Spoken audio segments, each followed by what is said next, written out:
കോട്ടയത്ത് ആനയിടഞ്ഞ് പാപ്പാനെ കുത്തി പരിക്കേൽപ്പിച്ചു. വൈലാശ്ശേരി അർജുനൻ എന്ന ആനയാണ് ഒന്നാം പാപ്പാനായ സാലിയെ കുത്തി പരിക്കേൽപ്പിച്ചത്. ഇന്നലെ വൈകിട്ട് 5 മണിയോടെയാണ് സംഭവം നടന്നത്. ആർപ്പുക്കരയിൽ ഉത്സവത്തിന് പങ്കെടുത്ത ശേഷം ലോറിയിൽ മടങ്ങുകയായിരുന്ന അർജുനൻ വേമ്പള്ളിക്ക് സമീപത്തെത്തിയപ്പോഴാണ് അപ്രതീക്ഷിതമായി പാപ്പാനെ കുത്തി പരിക്കേൽപ്പിച്ചത്.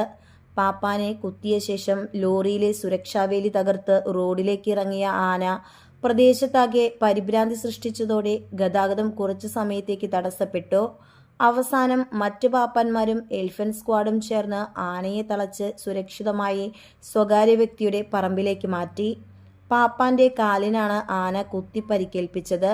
സാരമായി പരിക്കേറ്റ പാപ്പാനെ ഉടൻ തന്നെ കോട്ടയം മെഡിക്കൽ കോളേജ് ആശുപത്രിയിൽ പ്രവേശിപ്പിച്ചു.